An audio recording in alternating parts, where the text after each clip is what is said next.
పెద్దలలో ఒకడు ఏడవకు అని యోహాను భక్తునితో చెప్పి, దావీదు చిగురు అయిన యూదా గోత్రపు సింహము 7 ముద్రలను తీసి ఆ గ్రంథమును విప్పుటకు జయం పొందినని నాతో చెప్పాను.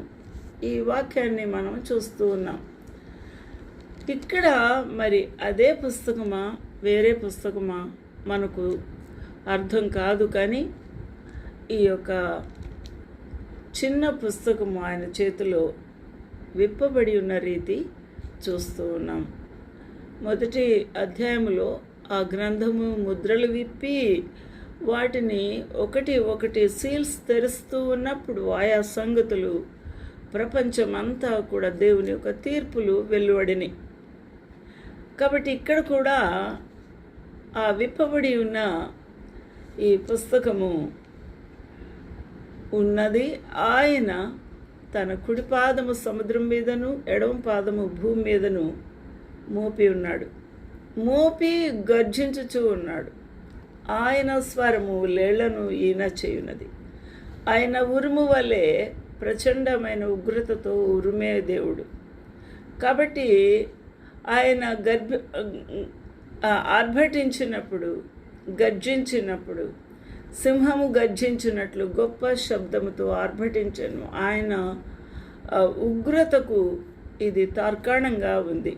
ఆయన ఆర్భటించినప్పుడు 7 ఉరుములు వాటి శబ్దములు పలికి ఉన్నాయి.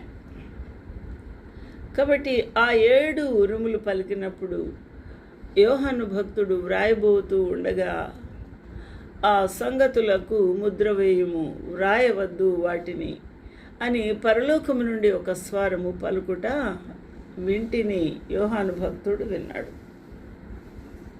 అయితే ఈ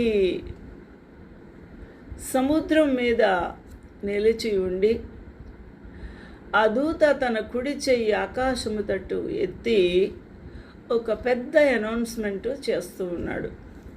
ఏమని చెప్పి ఉన్నాడు? పరలోకమును, అందులో ఉన్న వాటిని, భూమిని, అందులో ఉన్న వాటిని, సముద్రము, అందులో ఉన్న వాటిని సృష్టించిన వాడు సృష్టికర్త. సృష్టించి యుగ యుగములు జీవించుచున్న వానితోడు ఒట్టు పెట్టుకున్నాడు. ఒట్టు పెట్టుకొని ఇక ఆలస్యం ఉండదు అని చాలా పెద్ద గద్గద స్వరముతో గర్జించుచూ చెప్తూ ఉన్నాడు.